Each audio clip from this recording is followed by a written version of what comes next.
Okay, बताओ इतना। चलो, ये सही है ना। अब बताओ, इतना फिर से मेंटेन करना पड़ेगा। चलो लेट्स सी, मैं इंग्लिश में जल्दी से बोल देता हूँ। On yesterday we have seen the reproduction, and you have studied that reproduction is a process by which any animal just maintain their own genera and species. So in the same way here, as a alga is concerned, so alga is also a organism, and that alga also do the reproduction, and alga do the reproduction by three following ways. First, vegetative reproduction; second, asexual reproduction; and third, sexual reproduction. Is it clear? वो बताया है, live किया है या video बना रहा है? उसको बुलाइए। अच्छा छोड़िए, ये क्लास निपट जाने दीजिए, केमिस्ट्री में लाइव करवा देंगे। दैट इज क्लियर है? Any doubts? अब हम लोग बात कर रहे थे कायिक जनन की, तो अब मैं कायिक जनन के लिए फिर से वापस आ गया हूं। तो मैंने कहा कि वही मैं दिखा रहा हूं कि अगर ये कोई फिलामेंट है, तो आपने पिछले दिन पढ़ा था कि ये फिलामेंट जितनी सेल से बना हुआ है, ये सारी सेल वेजिटेटिव सेल कही जाती है। और देखिए, इसी से इसका नाम वेजिटेटिव पड़ा है। और ये वेजिटेटिव सेल के अंदर एक न्यूक्लियस रहता है, इसके चारों ओर आप जानते हैं क्लोरोफिल रहता है। ये देखिए, क्लोरोफिल भरा हुआ है, राइट है। तो अब अगर इन वेजिटेटिव सेल के द्वारा ये एक नया शरीर बना लेता है, एक नया पौधा बना लेता है, तो बताओ इसी जनन को हम लोग बोलेंगे कायिक जनन। आया बात समझ में? यानी कि वो अपने फिलामेंट को जरिए बनाएगा, और फिलामेंट बनता है वेजिटेटिव सेल से। तो इसमें से वेजिटेटिव सेल, जैसे हमने कहा कि ये सेल की वजह से वो एक नया फिलामेंट बना लिया, इसकी वजह से एक नया बना लिया। देख रहे हैं आप?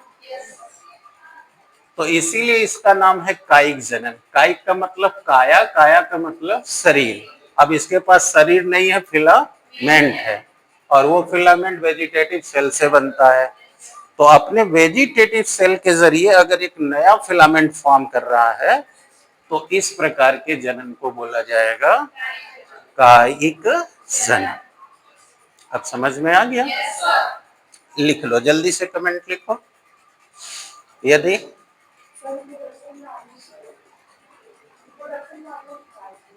क्या? अरे बेटा, अभी सुन लिए भाई, तुम फिर भी नहीं लिख पा रहे हो। लिखो, बैठो, लिखो भाई। ये लोग आधा तिहा बता रहे हैं, लिखो। है? नहीं नहीं, बंद ना करो, चलने दो। अभी ये देख रहे हो, ये कथा हो गई, अभी इनका लिखा ही नहीं गया। सुन के भी तो लिख सकते थे। लिखो, आज तुम लोग सब वीडियो खराब कर रहे हो। लिखो। जनन वह प्रक्रिया है जिसके द्वारा कोई जीव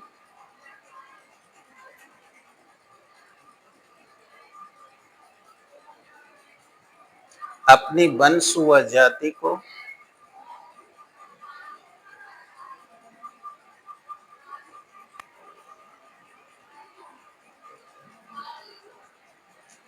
अपनी वंश व जाति को बनाए रखने का प्रयास करता है। आप सुप्रिया आगे बैठ जाओ, जरूरत के अनुसार आप करते रहना। ये बेंच थोड़ा और इधर टार लो बेटा, ये बेंच इधर टार लो, उठा के टारो।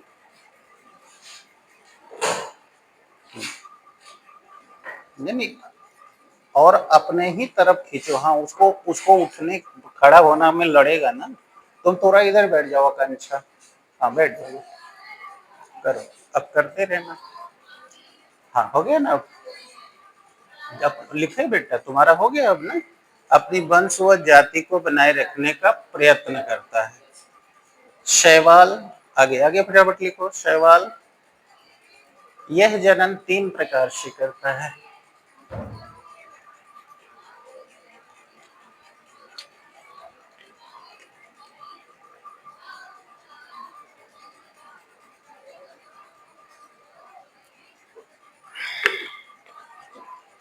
तीन प्रकार से करता है। पहला देख लो सामने है। अब थोड़ा तुम लोग सुन के लिखने का अभ्यास करो, कितना लिखवाया जाएगा। पहला वेजिटेटिव रिप्रोडक्शन,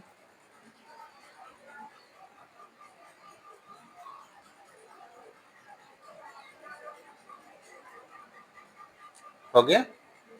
दूसरा असेक्सुअल रिप्रोडक्शन, तीसरा सेक्सुअल रिप्रोडक्शन, हो गया। अब चलो पहला वेजिटेटिव।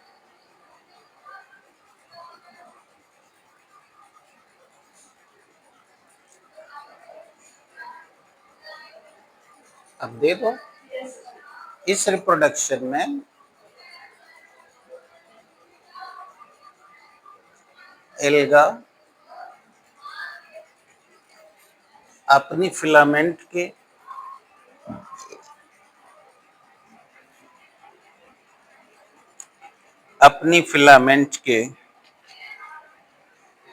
हो गया वेजिटेटिव सेल्स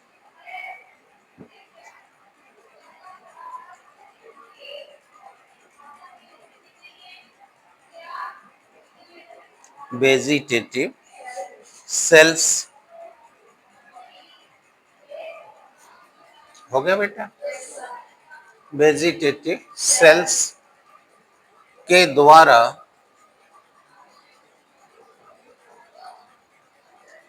एक नए फिलामेंट का निर्माण करता है। एक नए फिलामेंट का निर्माण करता है, हो गया। एक नए फिलामेंट का निर्माण करता है। अब कैसे करेगा? तो देखो बेटा, वेजिटेटिव रिप्रोडक्शन कुल 2 प्रकार से करता है। एक होता है बाई सेगमेंटेशन,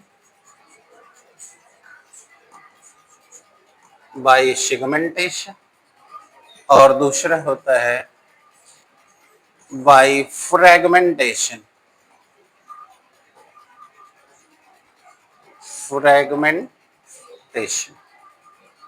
यानी ये है खंडन विधि द्वारा और ये है विखंडन विधि द्वारा। नोट करते रहो, सुनो और नोट करो। अब हर चीज नहीं लिखाई जाएगी।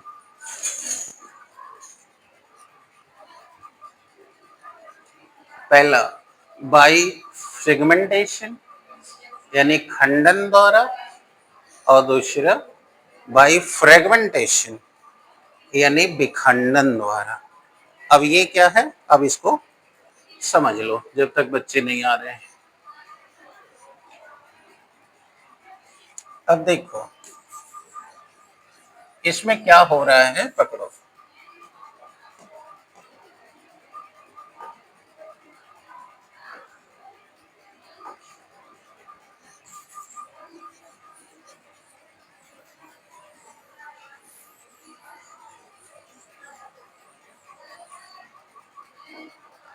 अब देखो कैसे सेगमेंटेशन हो रहा है। सेगमेंट का मतलब होता है खंड खंड टूट जाना। जैसे ये देखो,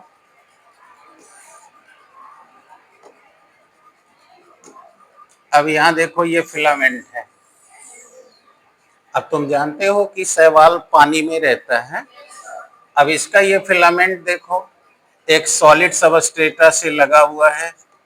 तुम सुनते रहो, अपना डायग्राम खटाखट बनाते भी रहो। ये सॉलिड सबस्ट्रेटा से लगा हुआ है। अब इस सबस्ट्रेटा के ये देखो वेजिटेटिव सेल्स हैं। अब हमने ऐसे इसमें न्यूक्लियस दिखा दिया, ठीक है। अब ये पौधा क्या किया, अब ये पौधा देखो सेगमेंटेशन में बताओ, एक खंड ये हो गया, एक खंड ये, एक खंड ये, देखते जा रहे हो। अब ये जो खंड हैं, जल्दी से बैठ जाओ, जल्दी से जाके बैठ जाओ। अब जो ये सेगमेंट्स हैं, राइट है, अब तुमको जगह नहीं मिलता, तुम्हारी ये प्रॉब्लम बहुत ज्यादा है, तुमको कहीं जगह नहीं मिलता है जब तक तुम डिस्टर्ब ना कर लो। आने का समय ध्यान रखो बेटा, इतना जगह है लेकिन इसको जगह नहीं मिलेगा, कभी इसमें घुसेगी कभी इसमें, बेवजह टाइम पास करती है। चलो बात समझ में आई आपको। अब यहां देखो, तो अब ये सब वेजिटेटिव सेल्स हैं। अब ये अपने से इसका जो ये खंड है, ये जैसे यहां से टूट गया, देख रहे हो, यहां से टूट गया। अब बताओ ये टूटा हुआ खंड देखो, यहाँ देखो, अपना बनाते भी रहे ना, देखते भी रहो, सब काम साथ साथ। अब जब समझा रहा हूं तो ऊपर भी देखते रहो, हाथ को नीचे करते रहो, पेन तुम लोग को बोल ही रखा हूं 3 रंग का रखो। अब ये देखो अपने से ये खंड टूट गया, राइट। अब जब टूट गया तो देखो टूटते ही बताओ ये पानी के अंदर बह रहा है। अब ये देखो बहता जा रहा है। अब तुम लोग को बताए थे कि बेटा फिलामेंट के ऊपर म्यूसिलेजिनस शीथ होती है, जिससे ये चिकना और चिपचिपा होता है। अब रास्ते में बताओ कोई जली पौधा ऐसे खड़ा था, या बोलो रास्ते में कोई पत्थर पड़ा हुआ था, या तालाब में सीढ़ियां बनी हुई थी, या बताओ तालाब में नाव तैर रही थी। अब बताओ ये ऐसे तैरते हुए जाकर इससे, चाहे इसकी पत्ती तना से, या फिर बताओ इस नाव के बॉडी से, देख रहे हो, बोलो यहाँ जाके चिपक गई, चिपक गई ना। अब चिपक गई तो अब यहीं से, चूंकि क्लोरोफिलस है ही है, फोटोसिंथेसिस अपना करेगी, भोजन प्राप्त होगा, और अब अपनी जनसंख्या ये बढ़ाएगी। अब बढ़ाएगी तो बताओ धीरे धीरे यहाँ फैलना ऐसे शुरू हो। तो अब बताओ इस वेजिटेटिव सेल ने अब एक नया फिलामेंट का निर्माण कर लिया ना, यही वाले को कहते हैं सेगमेंटेशन द्वारा होने वाला कायिक जनन। अब आ गया, बंद कर दीजिए।